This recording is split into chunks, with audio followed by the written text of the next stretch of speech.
존재하기와 하기의 평온한 흐름 속에서 며칠을 지내다 보니 어느덧 헨리와 대화를 나눌 시간이 되었다. 때가 되자 그가 불쑥 물어왔다. 이런 평온함 아래에 아직도 불안감이 숨어 있다는 걸 알고 있나요? 그의 질문을 듣고 나니 여태껏 이뤄온 나의 성장이 아무것도 아닌 것처럼 느껴졌다. 네, 하지만 그것보다는 긍정적인 상태에 집중할래요. 내가 대답했다. 평온함 아래에 있는 불안은 에고가 통제력을 잃는 것이 걱정돼서 느끼는 감정이에요. 알아요. 그래서 불안함에 특별히 주의를 기울이고 있지 않은 거예요.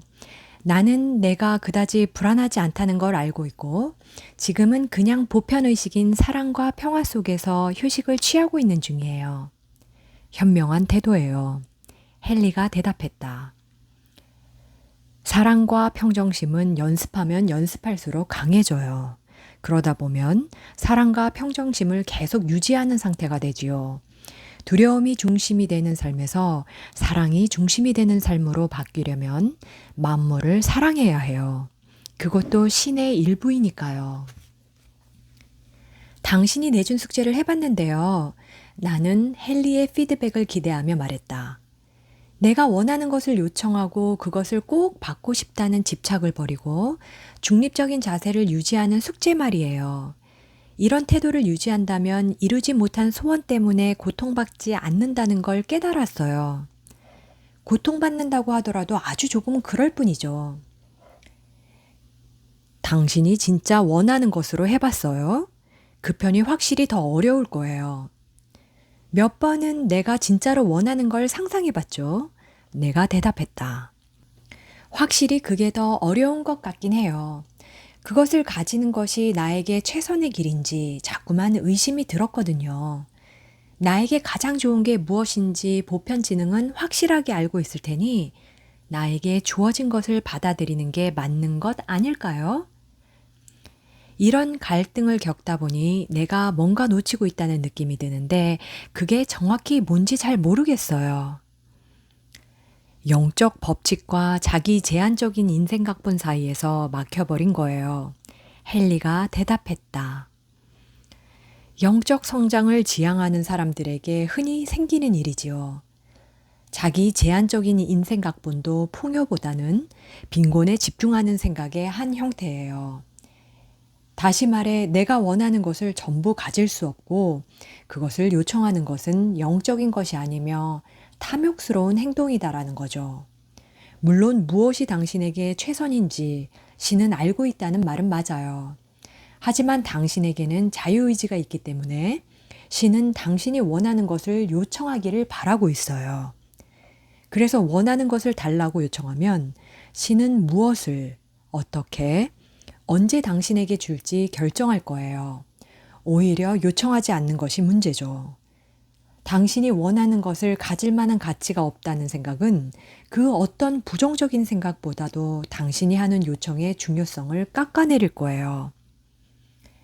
내 요청이 나 자신이나 타인의 최고선을 위한 것임을 믿으라는 말인가요?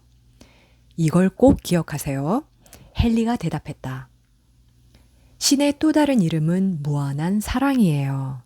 하다못해 인간인 부모들도 자식의 행복을 위해서라면 그들이 원하는 것은 무엇이든 주고 싶어 해요. 신의 마음도 똑같아요. 당신의 혼은 과연 당신이라는 사람이 무엇을 가지길 바라는지 잘 생각해서 그것을 요청해 보세요. 하지만 당신이 무엇보다도 가장 중요하게 여겨야 할 것은 신과의 하나됨이에요. 자신이 달성해야 하는 것을 에고의 관점에서 생각할 것이 아니라 신과 하나가 되기를 갈망하는 혼의 관점에서 생각해야 해요. 그런 혼의 욕망은 내적 알무로부터 나올 수도 있는 건가요? 그러니까 내가 원래는 의식과 하나였고 그 상태는 모든 것을 아우르는 사랑이라는 가장 황홀한 상태였으며 언젠가는 그 상태로 반드시 돌아갈 거라는 그런 내적 알미요. 그런 알을 가지고 있다면 성장하는 데 도움이 되겠지요. 하지만 에고는 그 신념에 대한 소유권을 주장하려고 하면서 그렇게 되어가는 과정에서 당신이 더 게으름을 피우도록 만들 거라는 사실을 명심하세요. 겸손한 태도를 유지하는 것, 그리고 자신이 흐름에 몸을 맡기는 것 외에는 달리 방도가 없는 미지의 공간으로 들어가고 있음을 깨닫는 것이 중요해요. 성장을 위해서는 꾸준히 전념해야 하죠. 집착을 내려놓을수록 더 확장된 느낌, 더 편안한 느낌이 들어요. 그리고 자신과 타인에 대한 인내심과 관용도 더 커지는 것 같아요. 이제 곧 헨리가 설명했다. 그 어떤 것도 판단하지 않는 단계에 들어서게 될 거예요. 그 다음에는 언어를 잃어버리게 될 거고요. 나는 이미 언어를 잃어본 적이 있어요. 하지만 나이가 들어서 그렇게 되었거나 몇 년 전에 뇌진탕을 겪어서 그런 줄 알았을 뿐이죠. 사실 그러기 전에도 이미 그 어떤 생각이나 말도 할 수 없는 머리가 텅 비어버리는 시기가 종종 있었죠. 에고의 통제를 받는 정신계에 머물 필요가 없어지면 생각과 말이 없이 존재하게 돼요. 당신이 말한 머리가 텅 비어버리는 상태나 말이 떠오르지 않는 상태는 금방 지나가는 일시적인 상태예요. 하지만 자기 완성을 이룬 후에는 더 이상 언어가 필요 없어져요. 계속 언어를 써야 하는 운명이 아니라면 말이죠. 나는 내 강의 방식이 달라졌다는 사실도 알게 되었어요. 예전에는 강의 계획을 세우고 어떤 말을 해야 할지, 어떤 워크숍을 진행할지 자료 조사도 하면서 철저하게 준비했거든요. 그리고 강의가 시작되고 나면 그 자리에서 만나게 되는 사람이나 상황을 봐가면서 강의 계획을 유동적으로 조절했어요. 나는 이것이 생각과 감정, 지혜와 사랑 사이에 균형을 연습하는 것이라고 생각했어요. 반면에 지금은 강의 계획을 세우는 것을 거의 꺼리다시피 하는 경우가 많은 것 같아요. 대신 강의를 시작하기 전에 다른 사람들이 가장 필요로 하는 것을 줄 수 있도록 나의 마음을 완전히 열어달라고 영에게 도움을 요청해요. 그렇게 하면 나의 가슴에서 거대한 사랑이 뿜어져 나오고 해야 할 말이 큰 힘을 들이지 않고도 입에서 자연스럽게 흘러나와요. 수강생들의 반응도 괜찮은 것 같아서 계속 이렇게 하려고 해요. 하지만 솔직히 말해서 수강생 숫자가 늘어나면서 혹시나 내가 실수하지는 않을지 살짝 걱정되기도 하네요. 수강생이 많을 때도 두려움에 맞서거나 강의 계획을 유동적으로 조정하나요? 헨리는 내 문제의 원인을 찾기 위해 더 깊이 파고들었다. 이 문제는 예전에 당신이 짚어냈던 문제와 똑같은 것 같아요. 나는 수강생의 수가 적거나 보통일 때 나의 마음과 우주를 믿고 편하게 말할 수 있어요. 하지만 사람 수가 많아지면 도움이 될 강의 계획이나 자료가 필요해지더라고요. 이것도 나 자신을 제한하고 우주에 대한 믿음이 부족해서 생기는 문제겠죠? 맞아요. 기쁘게도 내가 추천해줄 방법이 하나 있어요. 한번 들어볼래요? 헨리는 내가 들을 준비가 되었음을 느끼고는 바로 말을 이어나갔다. 때에 따라 다르지만 당신이 생각하는 자신 중 5%에서 15%는 만물을 사랑하는 영원한 신 앞에 모든 것을 내려놓기를 꺼려요. 내려놔야만 한다는 걸 알지만 그럴 수 없게 만드는 상처는 기억하지 못해서 그런 거예요. 모든 것의 시작이 되는 가장 근본적인 상처는 영원한 원천으로부터 분리되어 나왔다는 느낌이고 그건 다름 아닌 인간 자신이 선택한 거예요. 이 상처의 후유증은 사람마다 다르게 나타나요. 흔히 나타나는 후유증은 버려짐, 실패, 변화, 미지에 대한 두려움인데 그 밖에도 여러 가지 두려움이 있죠. 모든 사람에게는 근본적인 상처가 있고 또 그것을 숨기고 있지만 상처를 치유하기 위해서는 그걸 드러내 보여야만 해요. 미처 기억하지 못하는 상처에 대한 당신의 말을 듣자마자 생각나는 경험이 있어요. 내가 대답했다. 뜻하지 않게 등 떠밀려 대중들 앞에 설 일이 있었는데 해야 할 말을 잊어버려 곤란했던 상황이 3번 정도 있었거든요. 대사를 잊어버리는 것은 나는 완벽하지 않기 때문에 실패할 것이고 그래서 거절당할 것이라는 신념 때문에 나타나는 증상이에요. 내 생각에 이 증상은 그런 근본적인 상처 때문에 나타났던 것 같아요. 대사를 잊어버린 일이 한 번, 두 번, 세 번 반복될 때마다 나는 더 많은 사람들 앞에 서 있었어요. 마지막으로 그런 일이 일어났던 것은 18살 때였어요. 내가 대학교에 막 입학했을 때 토론토 대학교의 빅토리아 칼리지 총장님으로부터 세계 최고의 문학 평론가였던 노스럽 프라이 박사의 신입생 환영사에서 조수를 맡아달라는 부탁을 받은 적이 있어요. 엄청나게 긴장됐지만 거절할 수가 없었어요. 당시에 나는 입학 점수가 낮아 기숙사에 들어갈 수 없었는데 그 조수 일을 하면 기숙사의 자리를 얻어주시겠다고 총장님이 약속하셨거든요.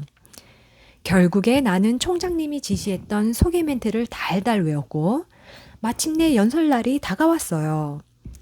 나는 입학식이 시작되기 전 프라이 박사 부부와 함께 점심을 먹었는데 박사님은 낯을 많이 가리는 분이어서 나같이 나이 차가 많이 나는 학생과 대화하는 걸 어려워하셨어요.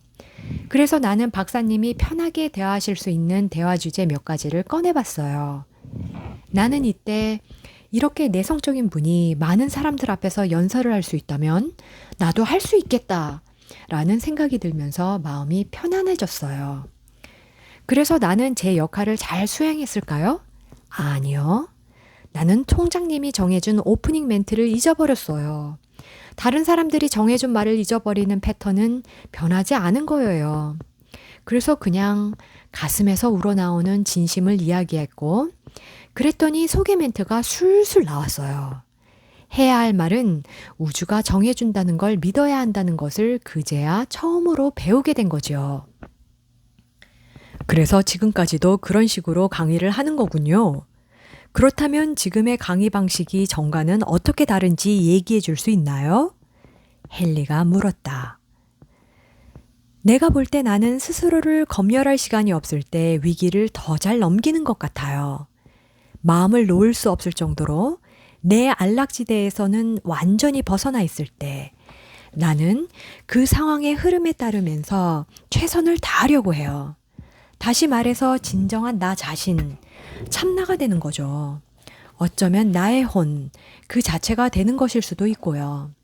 반면 어떤 주제에 대해 전문가로서 연설을 해달라는 부탁을 받으면 정신적인 측면을 더 많이 써요. 나라는 존재로부터 우러나오는 말을 하기보다는 내가 아는 지식에 기반해서 말을 하는 거죠. 그럴 때 내면의 변화가 일어난다는 걸 눈치챘나요? 다른 사람과의 관계가 편안하게 느껴지는 만큼 나 자신과의 관계도 편해지는 것 같아요.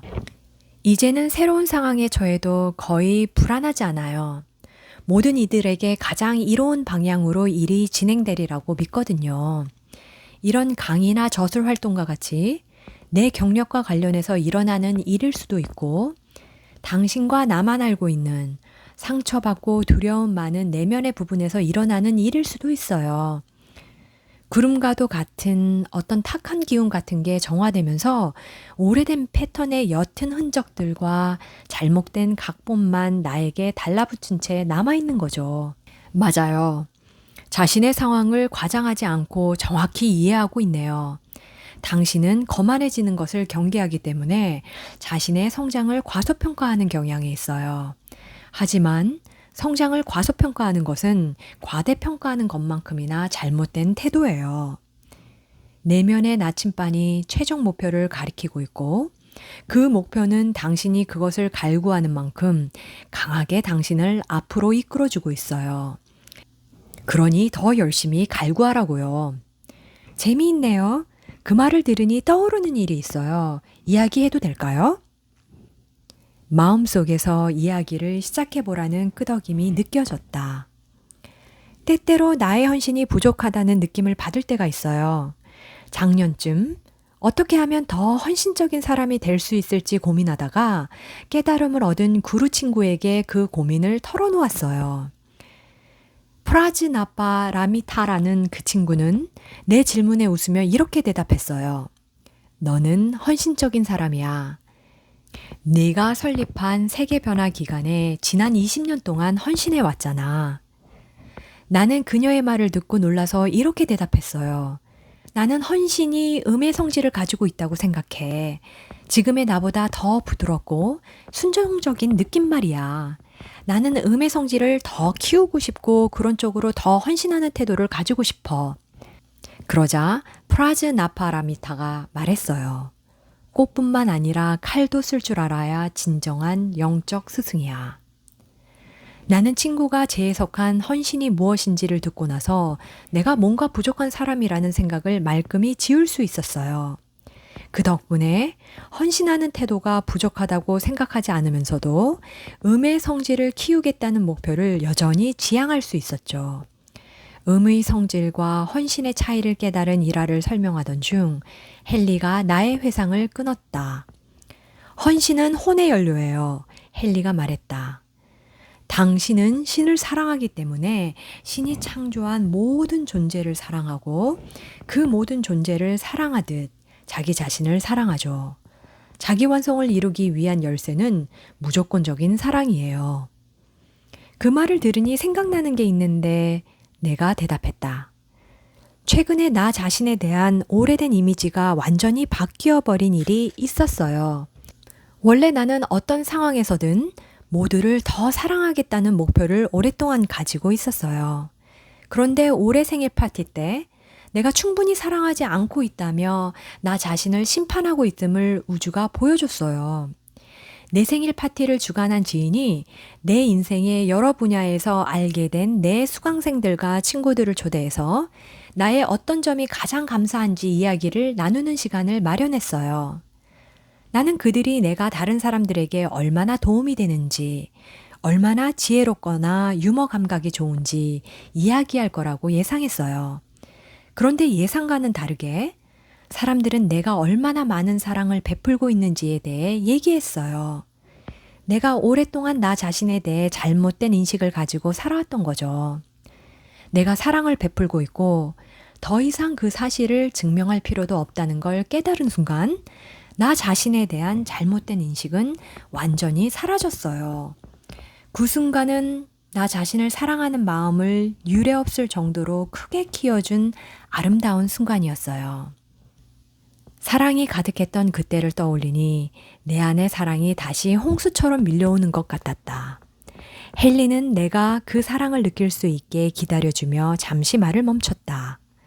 그러다 그가 말했다.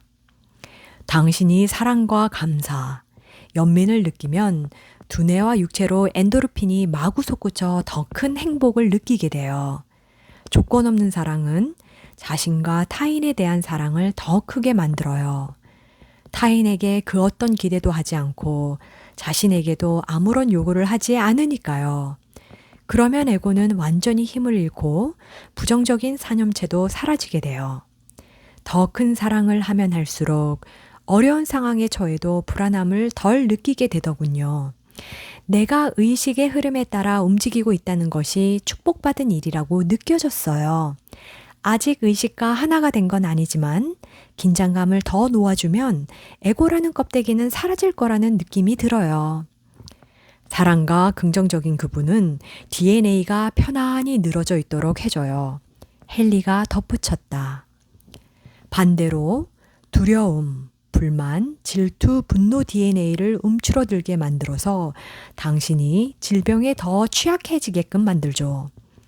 우리가 일상에서 마주하는 고난을 어떻게 처리하고 또 어떤 태도를 취하느냐에 따라 우리의 DNA도 영향을 받아요. 그래서 당신이 하는 선택에 따라 에너지와 주파수가 올라가거나 내려가는 거예요. 어떤 사건이 일어난 후 그 일을 해석하기까지는 몇 초 정도의 간극이 있어요. 만약 당신이 어떤 일에 대해 긍정적 중립의 태도를 유지한다면 일이 순탄하게 흘러가든 그렇지 않든 자극을 받지 않아요. 따라서 스트레스 호르몬을 분비시키는 생각과 감정을 갖지 않게 되고 나는 당신의 감정 체계와 내분비계를 더 안정적이고 건강하게 유지시켜 줄 수 있어요. 내가 헨리에게 뭐라 말하려고 했으나 그는 나를 막았다. 내 말을 더 들어보세요. 당신의 내적 삶과 외적 삶은 피드백의 고리로 연결되어 있어요. 내면의 평온함과 사랑을 키울수록, 참고로 이건 명상을 통해 키울 수 있어요. 외면의 삶도 이런 자질을 반영하고 그게 다시 내면의 삶에 영향을 줘요. 부정적인 감정은 아드레날린을 솟구치게 해서 에고가 당신을 통제할 수 있도록 돕기 때문에 의지력과 끈기로서 감정을 안정시키는 것도 중요해요. 이렇게 하면 내가 당신의 부신 체계와 신체 시스템을 치유할 수 있어요.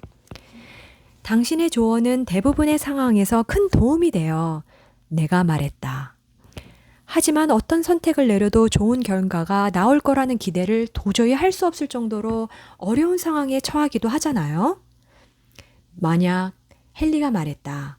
생각을 바꿈으로써 즉시 평화롭고 사랑 가득한 상태로 들어가기가 어렵다면 부정적인 생각 속에 잠겨 있지 말고 운동을 하거나 자연을 즐기며 산책을 하거나 잠시 쉬거나 밝은 에너지를 가진 친구와 시간을 보내며 엔도르핀을 끌어올려 보세요.